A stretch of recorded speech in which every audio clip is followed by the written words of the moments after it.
Avez-vous déjà eu l'impression que les jours passent à toute vitesse? Que ce qui paraissait autrefois une éternité se dilate maintenant en un clin d'œil?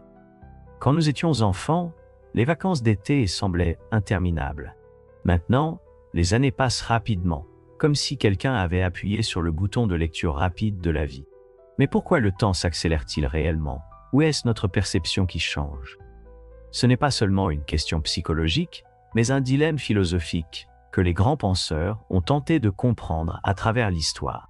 Aujourd'hui, nous allons explorer pourquoi le temps semble filer plus vite à mesure que nous vieillissons. Vous découvrirez comment le cerveau interprète le temps, l'impact des émotions sur cette perception et ce que des philosophes comme Saint Augustin et Heidegger en disent. Et surtout, comment nous pouvons ralentir cette sensation et vivre plus pleinement. Si ce sujet vous intrigue, laissez un j'aime et abonnez-vous à la chaîne pour recevoir d'autres réflexions comme celle-ci. Dites-moi dans les commentaires si vous avez l'impression que les années passent trop vite. Maintenant, plongeons dans ce mystère. Avez-vous déjà remarqué comment certains moments semblent durer une éternité, tandis que d'autres passent si vite que nous ne pouvons à peine les enregistrer? Le temps, dans son essence physique, est constant. Une minute fait toujours 60 secondes, un jour fait toujours 24 heures. Cependant, notre perception du temps est loin d'être objective. Ce qui, pour une horloge, est simplement le passage régulier des secondes, peut être une expérience complètement élastique pour l'esprit humain. Cette élasticité s'explique par le fait que le cerveau ne mesure pas le temps comme une horloge. Au contraire, il traite le temps en fonction de la quantité d'informations nouvelles qu'il reçoit. Plus nous absorbons de stimuli et d'expériences nouvelles, plus le cerveau étire ce moment, le faisant sembler plus long. D'un autre côté, lorsque nous sommes dans une routine répétitive, sans nouveauté, les jours se fondent dans une séquence indistincte et le temps semble accélérer. Voilà, l'enfance paraît si longue lorsque nous regardons en arrière. Chaque année de l'enfance est remplie de premières expériences. Apprendre à faire du vélo, le premier jour d'école, les premières amitiés. Le cerveau stocke ses souvenirs avec beaucoup de détails, créant une sensation de temps plus long. Mais à mesure que nous vieillissons, nous tombons dans la répétition, dans la routine de travail, les mêmes conversations, les mêmes trajets. Le cerveau cesse d'enregistrer ses expériences avec la même intensité et les années passent comme un flou. Un autre facteur important est la façon dont la concentration et l'attention influencent notre perception du temps. Lorsque nous sommes ennuyés ou anxieux, les minutes semblent s'étendre. Mais lorsque nous sommes absorbés par quelque chose de plaisant, comme une conversation intéressante ou un projet stimulant, le temps semble filer. Ce phénomène est appelé dilatation subjective du temps, et c'est la raison pour laquelle les jours ordinaires semblent plus courts, tandis que les moments émotionnellement intenses s'imprègnent plus fortement. Mais cette accélération du temps, est-ce seulement un tour de l'esprit, ou existe-t-il des explications plus profondes à cela? Il existe une théorie fascinante qui nous aide à comprendre pourquoi une année d'enfance semble une éternité, tandis qu'une année à l'âge adulte passe en un clin d'œil. Si vous avez la sensation que le temps passe de plus en plus vite en vieillissant, vous n'êtes pas seul. Il y a une explication mathématique et psychologique à cela, et elle est directement liée à la manière dont nous percevons le passage des années par rapport à notre âge. Le philosophe français Paul Genet a proposé une idée connue sous le nom de théorie de la proportionnalité du temps. Selon lui, la manière dont nous expérimentons le passage du temps est proportionnelle au nombre total d'années que nous avons vécues. Pour un enfant de 5 ans, une seule année représente 20 de toute son existence. Pour un adulte de 50 ans, en revanche, cette même année ne représente que 2 de sa vie. En conséquence, chaque nouvelle année devient une fraction de plus en plus petite de notre expérience totale, créant l'illusion que le temps s'accélère. Cette perception se reflète dans notre façon de voir le passé. Demandez à quiconque de plus de 30 ans, et il vous dira que ses 20 ans sont passés beaucoup plus vite que son adolescence et que son enfance semble avoir duré une éternité. Ce sentiment n'est pas seulement nostalgique, c'est un effet direct de la manière dont le cerveau traite le temps en rapport avec notre âge. Mais il existe un autre facteur qui renforce cette accélération, la répétition de la routine et l'absence de nouvelles expériences. Quand nous sommes enfants ou adolescents chaque année, apportent de nouveaux défis et des découvertes significatives, le premier baiser, le premier voyage, le changement d'école, de nouvelles amitiés. Chacune de ces expériences crée des jalons mentaux qui font paraître le temps plus long. En revanche, à l'âge adulte, nous tombons dans des schémas prévisibles. Les carrières se stabilisent, les relations deviennent routinières et les jours passent sans grande variation. Quand nous jetons un œil en arrière, nous réalisons que les années ont filé sans laisser de souvenirs marquants. Et ce manque de jalons donne l'impression qu'elles sont passées beaucoup plus vite qu'elles ne l'ont réellement fait. La théorie de la proportionnalité nous montre que cette accélération du temps n'est pas une illusion passagère, mais un effet naturel de la façon dont nous organisons nos souvenirs et vivons nos routines. Mais pouvons-nous stopper ce sentiment, ou sommes-nous condamnés à voir les années défiler de plus en plus rapidement? Pour le comprendre, nous devons examiner de plus près comment la routine influence notre perception du temps. Avez-vous déjà eu l'impression qu'un mois entier s'était écoulé en un clin d'œil, tandis qu'un seul jour vécu intensément s'est gravé dans votre mémoire avec une grande richesse de détails?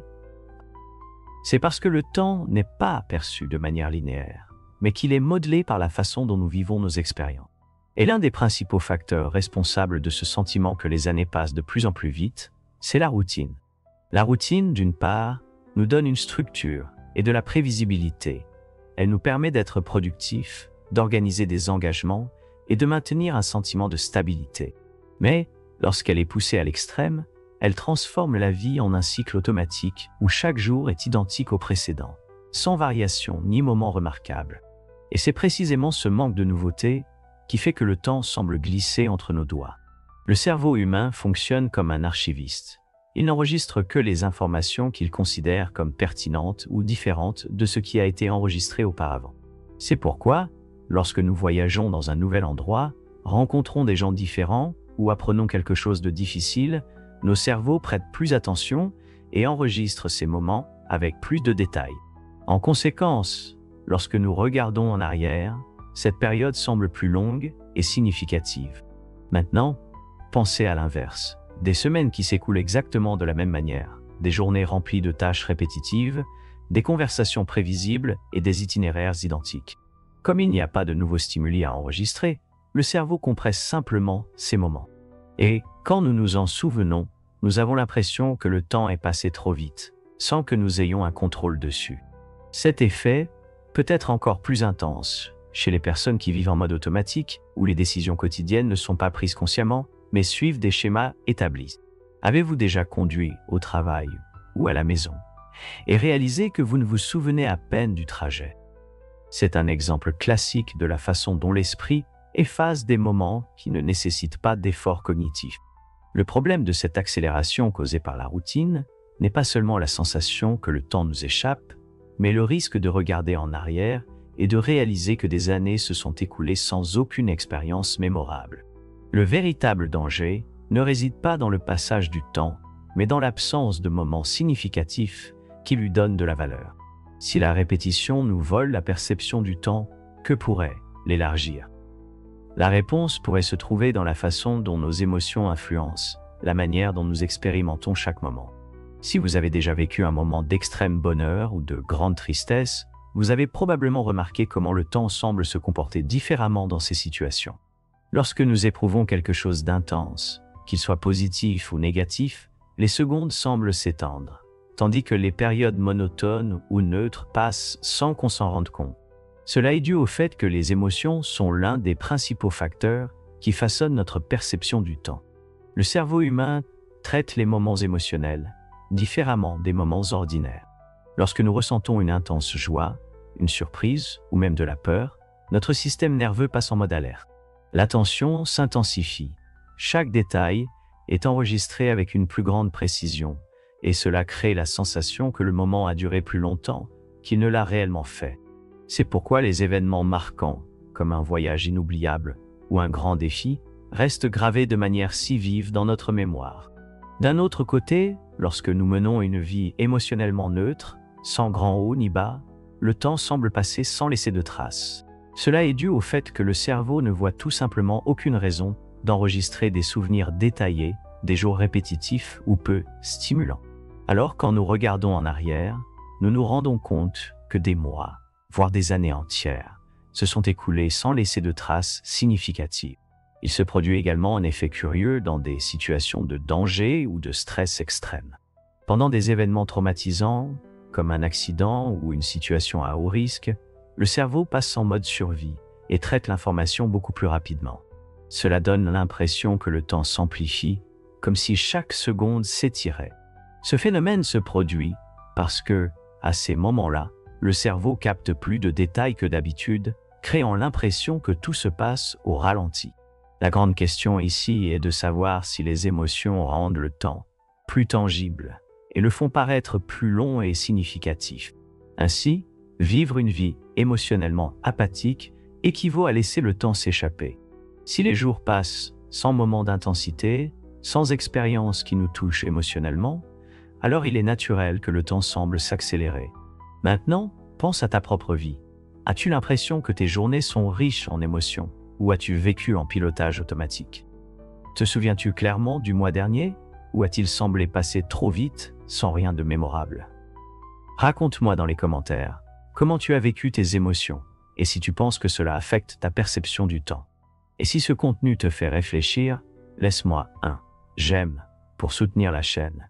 Depuis l'Antiquité, les êtres humains ont essayé de comprendre la nature du temps. Existe-t-il objectivement, indépendamment de nous, ou n'est-ce qu'une construction de l'esprit?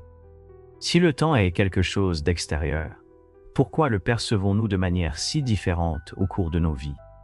Ces questions ont été explorées par certains des plus grands philosophes de l'histoire, et deux d'entre eux, en particulier, ont fourni de profondes réflexions sur la relation entre le temps et l'existence. Saint Augustin et Martin Heidegger. Saint Augustin, l'un des penseurs les plus influents du christianisme, a réfléchi sur la nature du temps au IVe siècle. Pour lui, le temps n'existait pas du tout, mais seulement dans la perception humaine. Le passé n'est plus réel, puisqu'il n'existe que dans la mémoire. L'avenir n'est pas encore réel, car il n'existe que dans l'attente. Et le présent n'est qu'un instant fugace qui s'échappe au moment où nous essayons de le saisir. En d'autres termes, le temps n'est pas quelque chose qui existe par lui-même, mais un phénomène de notre conscience. Si nous poussons cette idée à l'extrême, nous pouvons nous demander, le temps passe-t-il vraiment vite? Ou sommes-nous ceux qui ne le vivons pas consciemment? Si le présent est la seule réalité que nous avons, alors chaque moment, perdu dans la distraction ou dans la routine vide, est une part de l'existence qui disparaît simplement. Des siècles plus tard, Martin Heidegger a poussé cette discussion encore plus loin. Pour lui, le temps n'est pas seulement une mesure chronologique, mais l'essence même de notre existence. Il soutenait que les êtres humains vivent sous l'ombre de la finitude. La conscience que nous allons un jour mourir façonne toute notre expérience du temps, mais au lieu d'utiliser cette conscience pour vivre authentiquement, nous tombons souvent dans un état d'aliénation, immergés dans des soucis et des distractions superficielles. Heidegger nous met en garde contre un risque profond. Ignorer le passage du temps, c'est ignorer la vie elle-même. En vivant sans prêter une attention pleine, sans réaliser que chaque jour arrive à sa fin, nous finissons par perdre du temps sur des choses qui ne comptent pas. Ce n'est que lorsque nous reconnaissons que le temps est limité que nous pouvons l'utiliser de manière significative, en vivant avec plus d'intention et d'authenticité. Si tant Augustin que Heidegger ont raison, alors la question n'est pas seulement que le temps semble passer vite ou lentement. La vraie question est, vivons-nous réellement dans le temps ou sommes-nous simplement en train d'exister en lui? Et si la réponse est la seconde option, que pouvons-nous faire pour changer cela?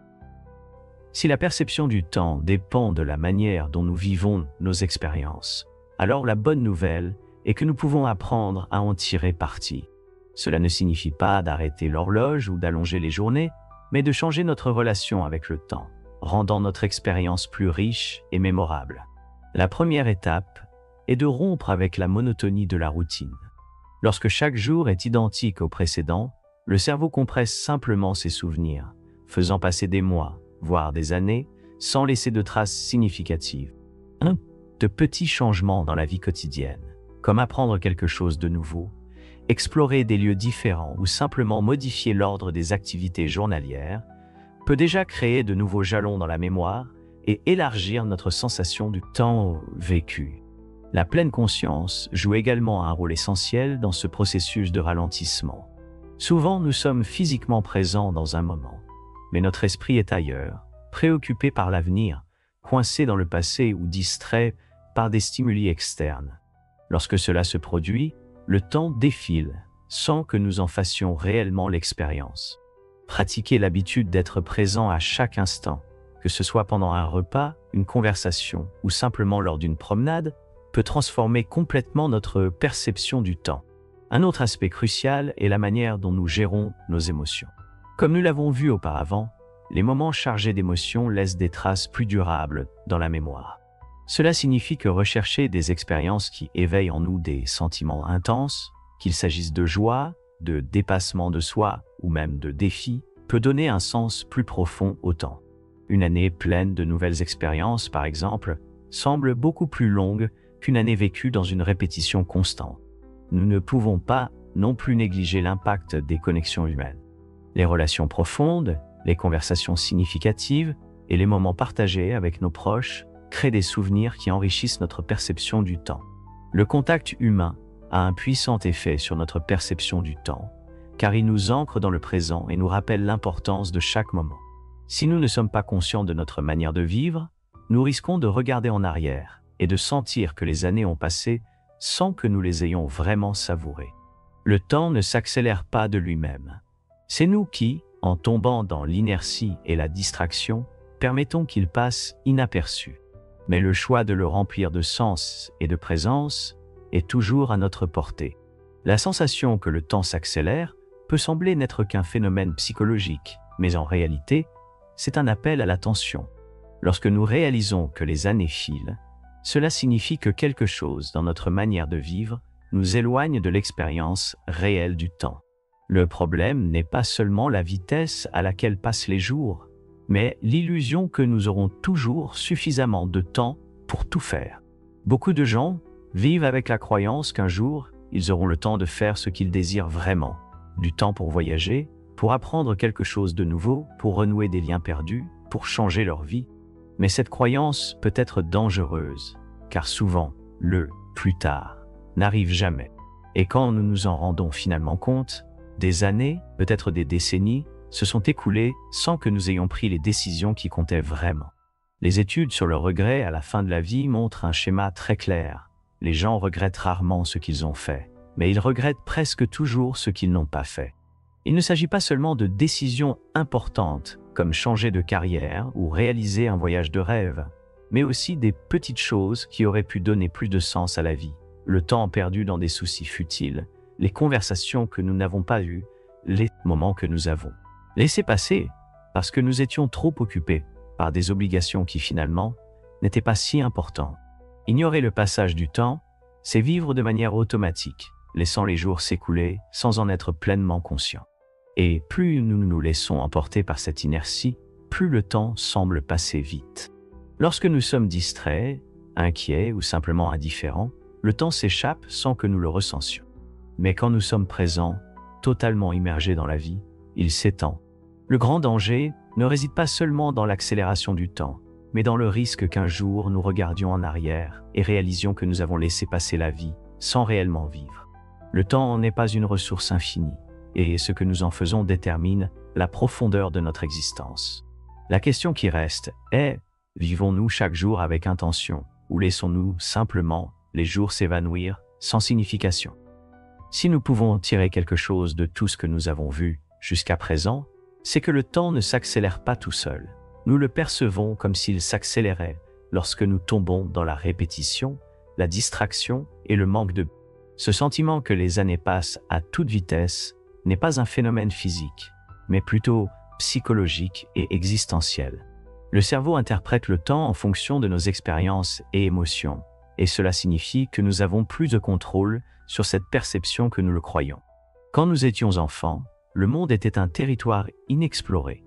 Chaque découverte était nouvelle, chaque expérience était intense, et chaque jour semblait durer éternellement. Mais à mesure que nous grandissons, nous commençons à suivre des chemins prévisibles, répétant des schémas et évitant l'inconnu. Le problème n'est pas seulement la routine en elle-même, mais la façon dont nous laissons la routine nous consumer. Lorsque chaque jour devient une version de l'autre, le temps se rétrécit, se cache et se dissout. La neuroscience explique que de nouvelles expériences créent plus d'enregistrements dans la mémoire, ce qui fait que le temps semble plus long. Philosophiquement, Heidegger nous avertit que vivre en pilote automatique est un gâchis d'existence. Saint Augustin, quant à lui, nous enseigne que le temps n'existe que dans l'esprit, ce qui signifie que nous pouvons le façonner selon notre conscience. Mais que faisons-nous de cette connaissance? La réponse réside dans la façon dont nous choisissons de vivre le présent. Si nous voulons ressentir que le temps est plus long et plus significatif, nous devons être vraiment présents. Cela signifie quitter le pilote automatique, rechercher de nouvelles expériences, permettre de ressentir des émotions plus profondes et établir des liens avec ceux qui nous entourent. Cela signifie cesser de remettre la vie à un « encore plus tard » qui n'arrivera jamais. Le temps peut être un ennemi pour ceux qui ne font que survivre au lieu de vivre. Mais pour ceux qui le remplissent de signification, il devient un allié. Lorsque nous sommes pleinement engagés dans l'instant présent, le temps ne s'écoule pas, il s'étend. La sensation que les années passent trop vite ne doit pas être une sentence inévitable. Nous pouvons rendre chaque moment plus dense, plus extraordinaire, plus mémorable. Si cette vidéo t'a fait réfléchir sur la façon dont tu vis ton temps, aime-la maintenant. Car cela aide la chaîne à grandir et à toucher plus de personnes qui ont besoin de cette réflexion. Et plus que cela, partage cette vidéo avec quelqu'un qui sent aussi que le temps lui échappe des doigts. Peut-être ont-ils besoin de ce réveil autant que toi. Maintenant, dis-moi, en regardant ta vie aujourd'hui, sens-tu que tu vis le temps consciemment ou que tu le laisses simplement passer? Que peux-tu faire pour freiner ce sentiment? Continuons cette conversation dans les commentaires.